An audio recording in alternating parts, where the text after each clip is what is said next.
This is Cal Abrams, broadcasting on the last frequency.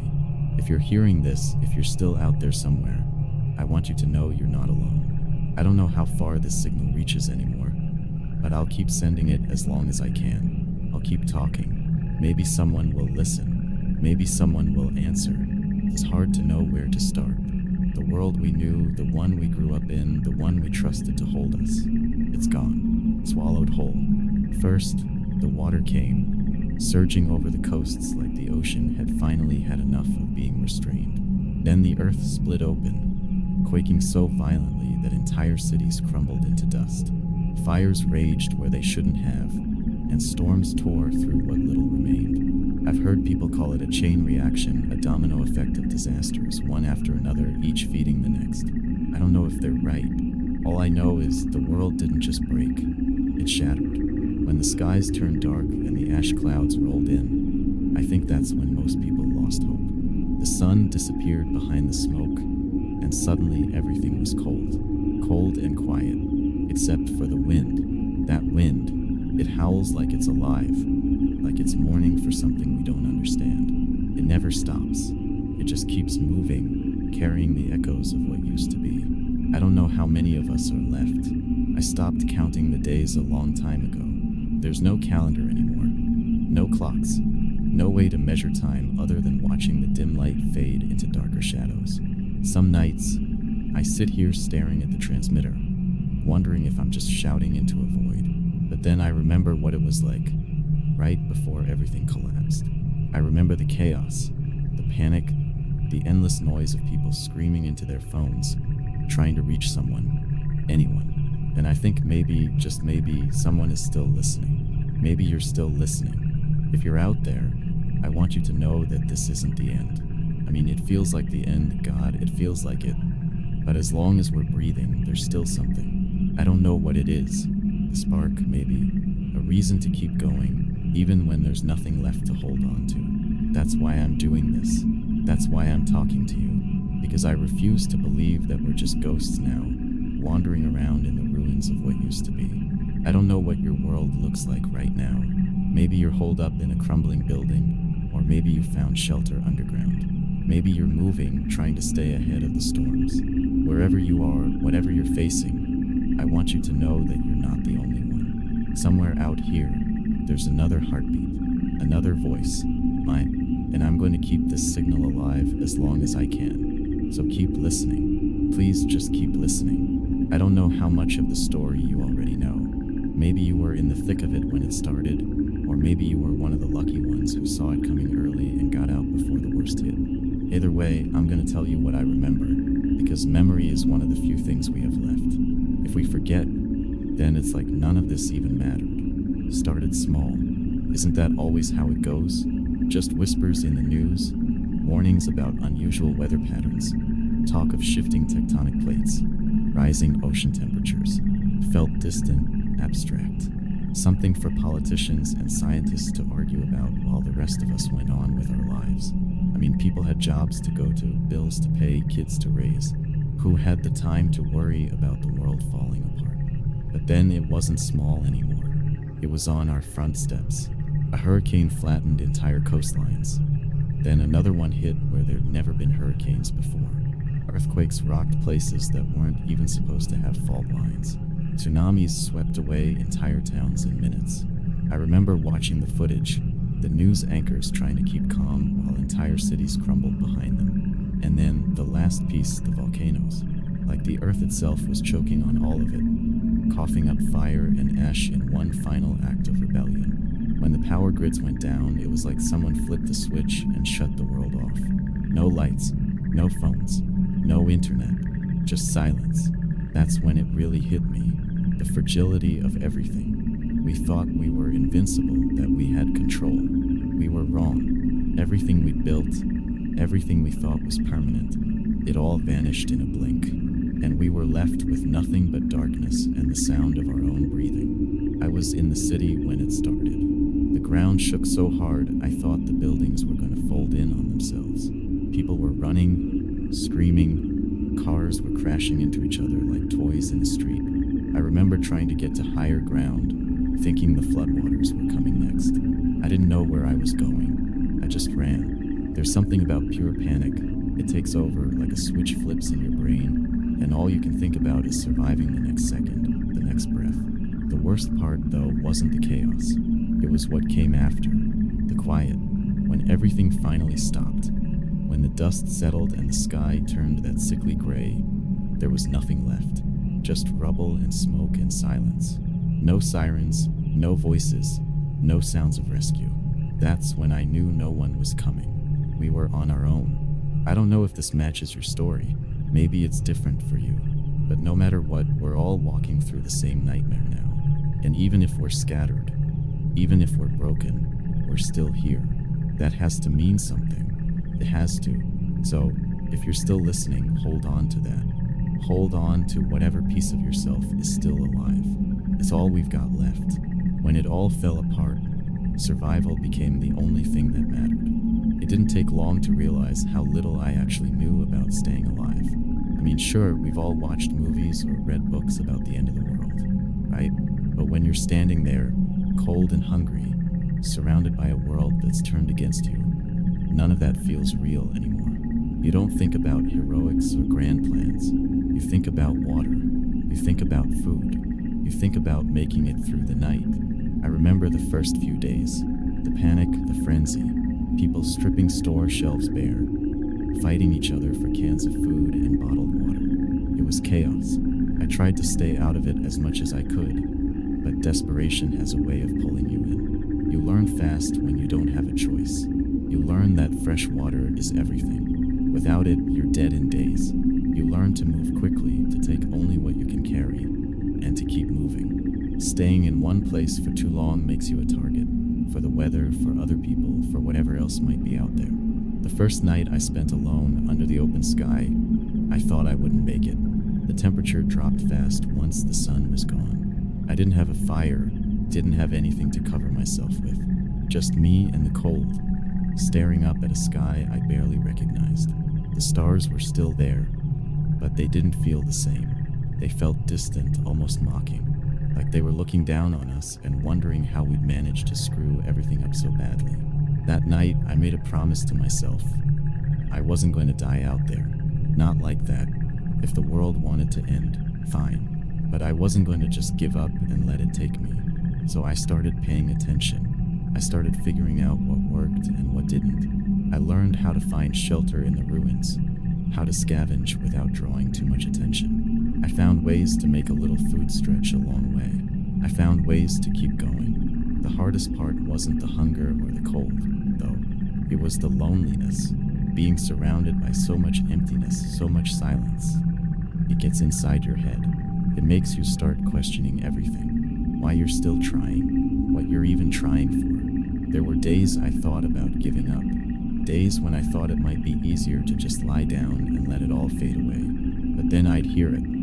The wind, the distant crash of waves, the groan of the earth shifting beneath me. It was like the world was still breathing, still alive, even if it was broken. And if the world was still fighting, then so was I. If you're listening to this, maybe you've had those same thoughts. Maybe you've wondered if it's worth it to keep going. Let me tell you something. It is. It doesn't feel like it sometimes, but it is, because as long as we're alive, there's still a chance to find someone, to rebuild something, to prove that we're not just ashes in the wind. So keep moving, keep listening, and don't let the silence win. When the days stretched into weeks, survival stopped being about the basics and started being about the choices, the hard ones, the ones that sit in your chest long after you've made them. It wasn't enough to find food or water anymore. You had to decide what you were willing to do to get them, what kind of person you were going to be when there was no one left to judge you. There was a time, early on, when I came across a group of people huddled in the ruins of a gas station. They looked like they'd been through hell, dirty, gaunt, their clothes torn and patched over and over. They had a fire going and I could smell food. My stomach twisted at the scent. I hadn't eaten in 2 days. I thought about approaching them, about asking for help. But then I saw the way they looked at each other, like animals circling something too precious to share. Their eyes weren't kind. They weren't hopeful. They were desperate. I stayed in the shadows that night, watching them from a distance. It was a hard lesson, but one I needed to learn. Not everyone is safe anymore. The world may have ended for all of us, but it didn't end equally. Some people lost more than others, and some people are willing to do anything to take back even a piece of what they had. Anything. After that, I started traveling at night. It was riskier in some ways, harder to see where you were going, easier to make mistakes. But it also meant fewer eyes on me. The dark became a kind of protection, a way to stay invisible in a world that felt like it was hunting me. I moved quietly, sticking to the edges of things, always scanning the horizon for movement. I learned to tell the difference between the sound of the wind and the sound of footsteps. I learned to listen for what wasn't there. The nights were longer than they used to be. I don't know if it's because the ash clouds are still blocking the sun or if the days are actually getting shorter. Either way, the dark stretches on, and with it comes the whispers. Not voices, at least not in the way you'd think. It's more like the air itself is speaking, carrying sounds that don't belong. A laugh that's too far away to be real. A word that fades before you can understand it. I don't know what it is, and maybe I don't want to know. All I know is that it's there, and it's growing louder. I've heard other survivors talk about it. Back when there were still voices on the radio, they called it the echo. Some people said it was the earth itself, mourning everything we'd lost. Others said it was something worse, something waiting in the ruins, something we woke up when we broke the world. I don't have answers. I just know that when the whispers start, you don't stop. You don't listen. You keep moving. If you're hearing this, I hope you understand what I'm trying to say. The world isn't the same anymore. The rules are different. And if you're going to make it, you need to remember that not everything left in this world is human. Not everything is safe. So trust your instincts, trust the silence, and above all, trust yourself. It's all you've got left. Keep going. Keep listening. And don't let the dark take you. It's strange how quickly survival becomes routine. You adapt even when you don't want to. You learn to carry the weight of fear, exhaustion, and loss like it's just another part of you. Every day feels the same. Wake up if you've slept at all and start moving. Find water. Find food. Find somewhere to hide when the storms roll in or the ground starts shaking again. You don't think about anything beyond that. You can't. Thinking about anything else is how you lose focus, and losing focus is how you die. But even in the monotony, there are moments that stick with you. Things that break through the haze and remind you that you're still human. I came across an old playground a few weeks ago. It was half buried in debris. The swings rusted and tangled. The slide cracked right down the middle. But there was this small patch of grass, just a little green poking up through the ash. I don't know why, but I sat there for hours. Felt safe. Or maybe not safe exactly. Maybe just normal, like the world hadn't completely forgotten what it used to be. That's what I miss the most, I think. The little things we took for granted. The smell of rain before a storm. The sound of kids laughing in the distance. The way the sun felt on your skin when the sky was clear. Those moments used to feel so small, so unimportant. Now they're all I can think about. It's funny, isn't it? The things you cling to when everything else is gone. Sometimes I wonder if anyone else has found those moments. If you're out there listening to this, have you seen them too? A flower growing in the cracks of a broken street. A bird flying against the gray sky. Something that makes you stop and remember that the world wasn't always like this. That it wasn't always empty. I think that's why I keep talking. Why I keep broadcasting. Because even if no one's listening, even if I'm just talking to myself, it reminds me that I'm still here. That I haven't faded into the silence. Maybe that's selfish, I don't know. But it helps. Keeps me grounded. Keeps me human. There are times, though, when I wonder if this is what we deserve. If the world ending was just the natural conclusion to everything we did to it. We poisoned the air, the water, the land. We built cities on fault lines and dams in flood zones. We pushed and pushed and pushed until there was nothing left to push against. Maybe the earth finally pushed back. Maybe we're the ones who woke it up. I don't know. I'm not a scientist or a philosopher. I'm just a guy with a radio and a lot of time to think. But if you're hearing this, if you're out there, I hope you're finding reasons to keep going. They're out there, even if they're hard to see. And if you find one, hold on to it. No matter how small it is, no matter how fragile, hold on to it. Because it might be the only thing keeping you alive.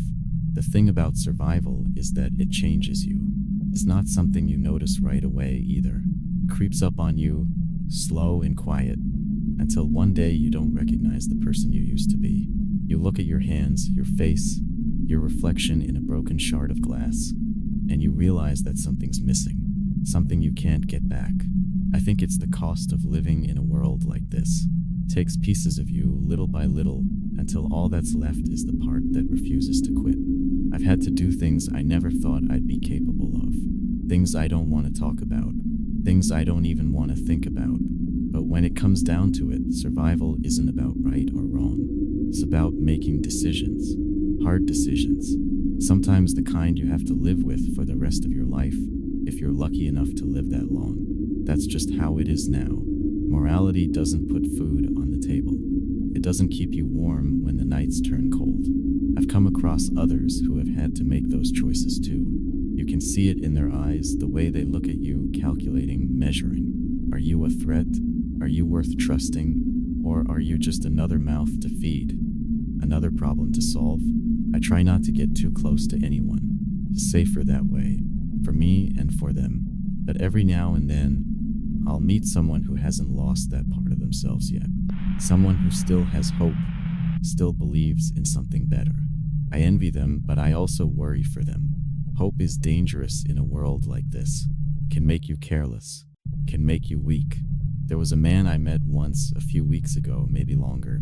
He was older, maybe in his 60s, with a gray beard and a limp that told me he wasn't getting around as easily as he used to. But he had this look about him, this quiet strength.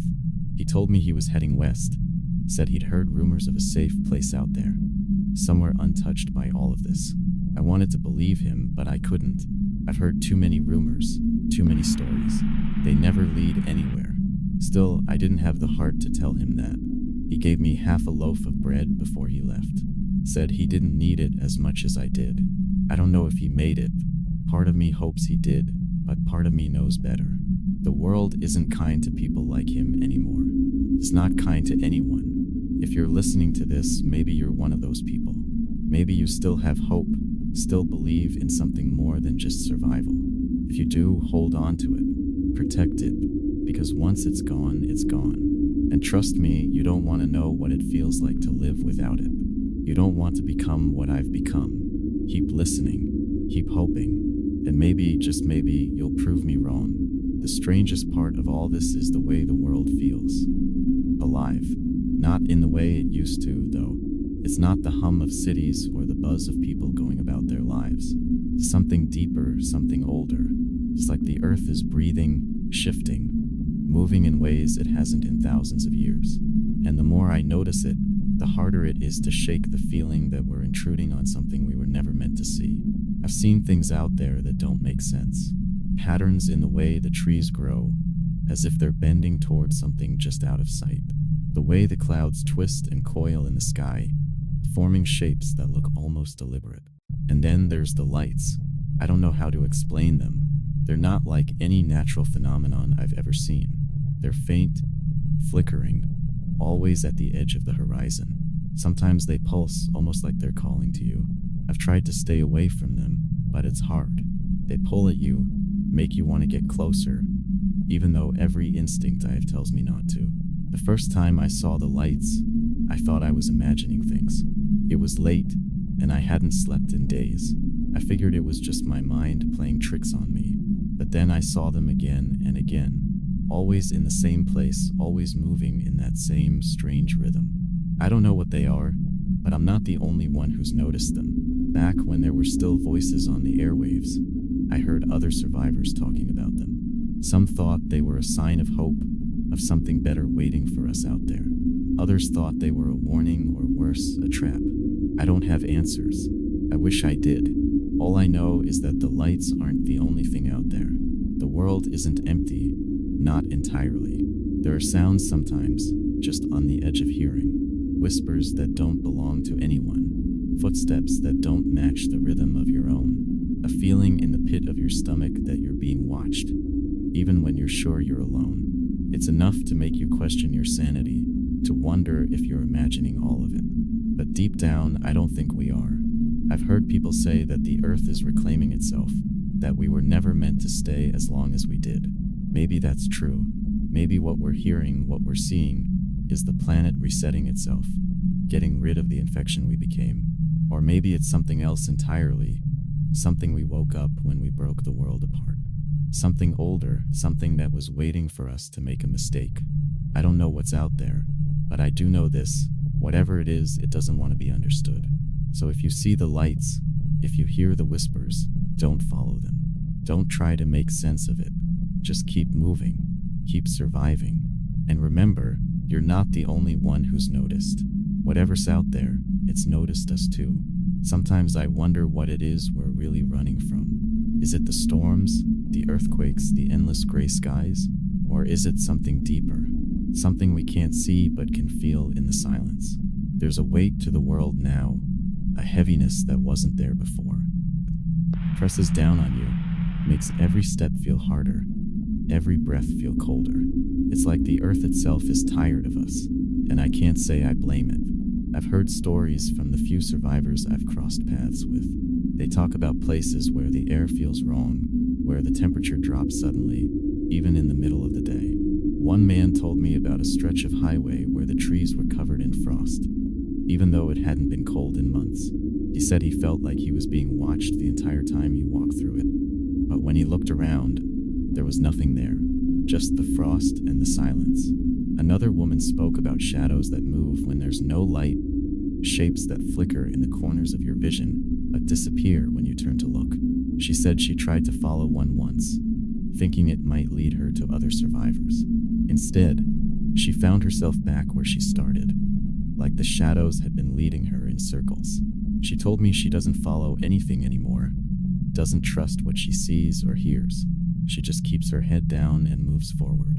I don't know if these stories are true. Maybe they're just the result of fear, of minds fraying under the weight of everything we've lost. But then again, maybe they're not.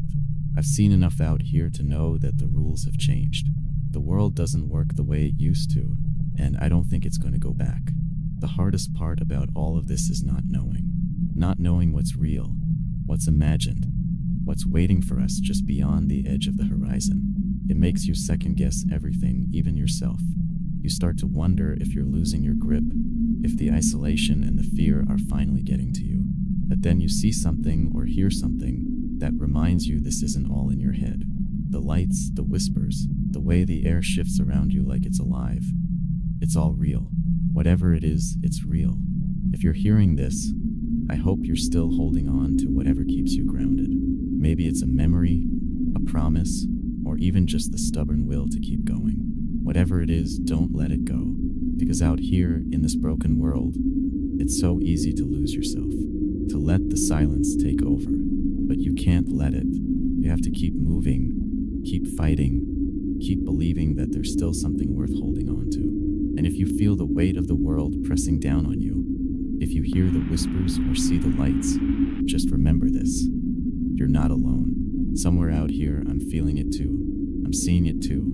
And as long as I'm still breathing, I'll keep talking. I'll keep sending this out, hoping that maybe, just maybe, someone's listening.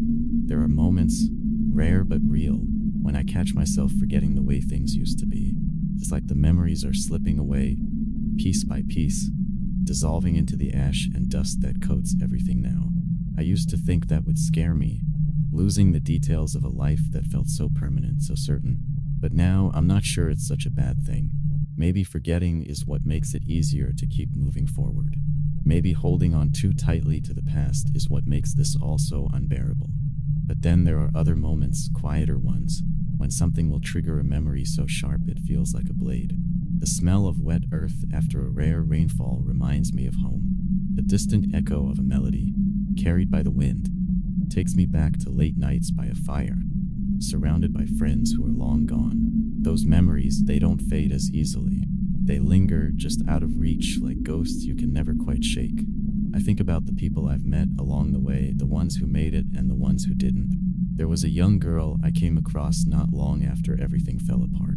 She couldn't have been more than 12 or 13, but she moved through the world like she was twice that age. She didn't talk much, didn't trust easily, and I couldn't blame her. The world isn't kind to anyone, let alone kids who are too young to understand why everything they knew is gone. We stuck together for a while, the two of us moving from place to place, scavenging what we could. She had this way of spotting things I would have missed. Cans of food hidden under rubble, tracks in the dirt that warned us someone else had been there. She was smart, sharper than most adults I'd met since everything went dark. But she was also quiet, too quiet, like she'd already seen more than anyone her age should have to see. One day, we found an old, beat-up guitar in the corner of an abandoned shop. The strings were loose and rusted, but I tightened them as best I could and played a few chords. I didn't think she'd care, but for the first time, I saw her smile, just a little, just for a second. It reminded me that even in this world, there are still pieces of the old one waiting to be found. Little things that make it worth holding on. She left one morning before I woke up. No note, no explanation, just gone. I waited for hours, hoping she'd come back, but she didn't. I still wonder if she made it, if she's out there somewhere, surviving the way she always seemed to do. I hope so. I have to believe she did, because if she didn't, then what's the point? What's the point of any of this? If you're listening, maybe you've lost someone too. Maybe you've had to let go of more than you ever thought you could handle. I don't have answers for that. I don't know if the pain ever goes away. But I do know this. As long as we're still here, as long as we're still breathing, there's a reason to keep going. Maybe it's not a big reason, not something you can see or hold, but it's there. You just have to find it. And when you do, don't let it go. Not for anything. Keep listening, keep moving, and don't let the memories fade. Sometimes I think about the ones who came before us, the people who lived through other disasters, other moments when the world seemed like it was falling apart. They didn't have radios like this or the technology we used to rely on. All they had was each other, their instincts, and maybe a little bit of luck. I wonder if they felt the same kind of fear we feel now, the same uncertainty, or if they were stronger somehow. Maybe they didn't have the luxury of doubt. Maybe they just did what they had to do. There's something primal about the way we live now. You wake up every day with one goal: survive. The rest doesn't matter anymore. What you wore, where you lived, what kind of job you had, none of it has any weight now. The world has been stripped down to its bones, and we're just trying to find a place to hold on. But even in all this, I can't help but feel like we've lost something more than just civilization. We've lost the stories that used to make us who we are. When I was younger, I used to love hearing stories about the stars. People used to look up at the night sky and imagine gods, monsters, and heroes living among the constellations.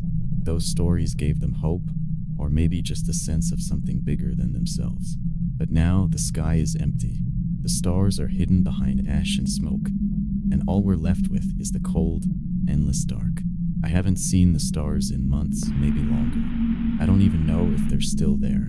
I think that's what scares me the most. Not the storms or the earthquakes or the way the ground feels like it could open up beneath you at any moment.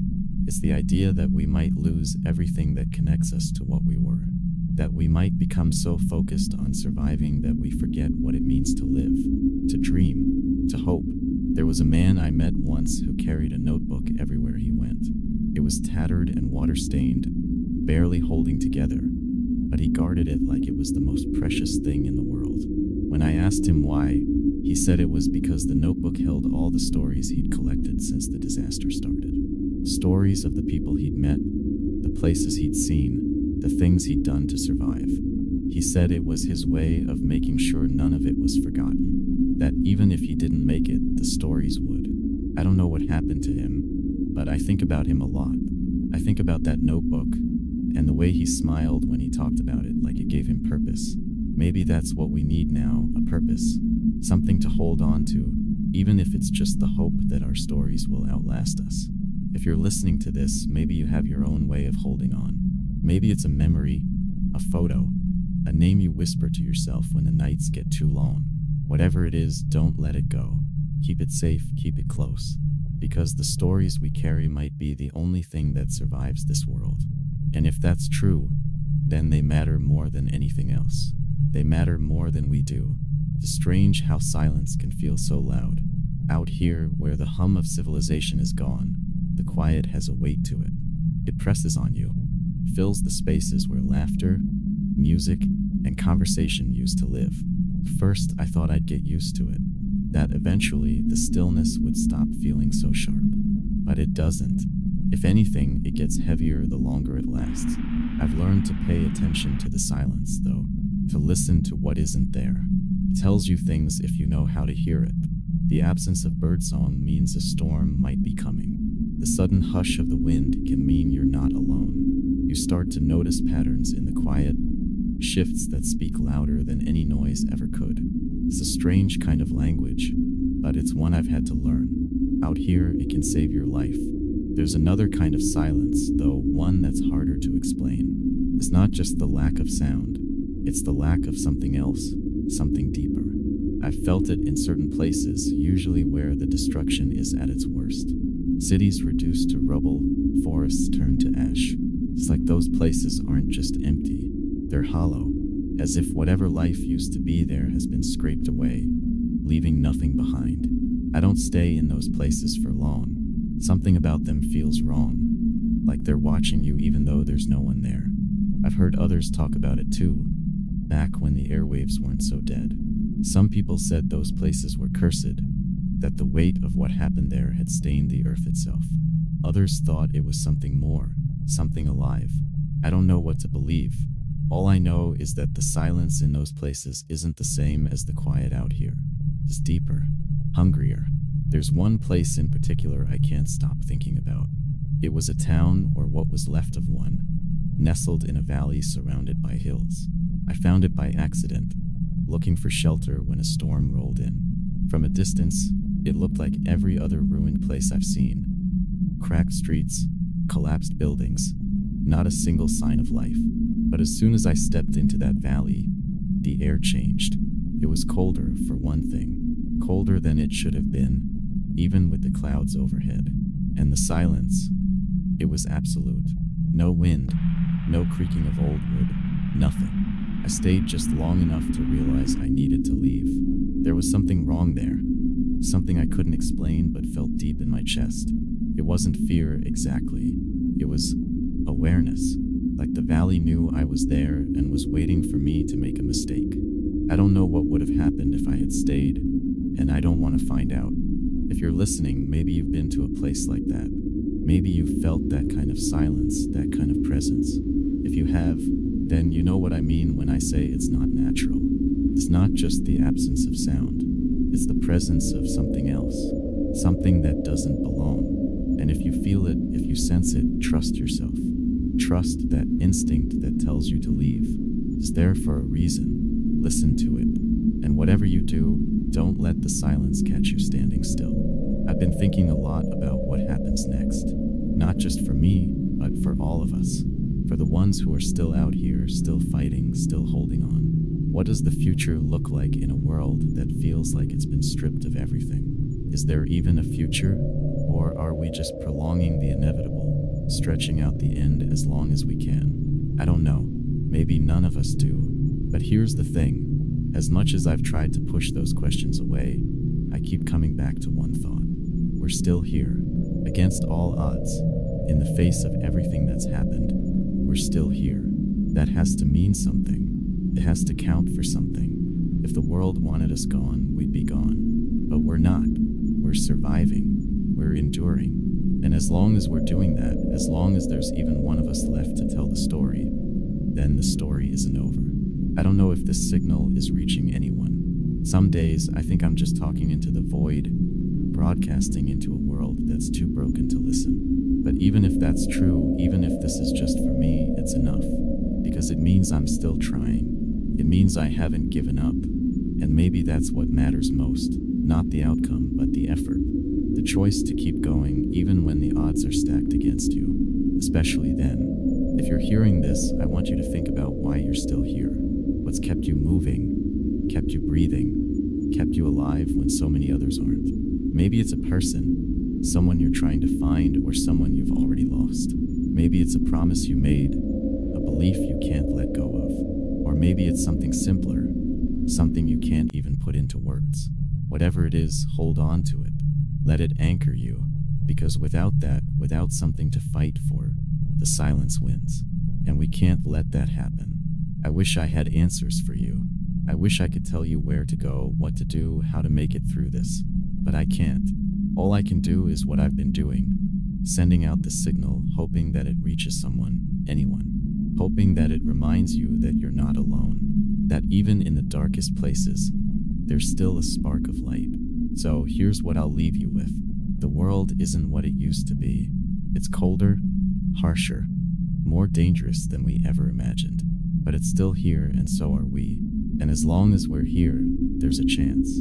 A chance to rebuild, to reconnect, to find something worth living for. It's not much, but it's enough. It has to be. Keep moving, keep fighting, keep listening. Because as long as you're out there, I'll be here. And as long as I'm here, the story isn't over. Not yet, not ever.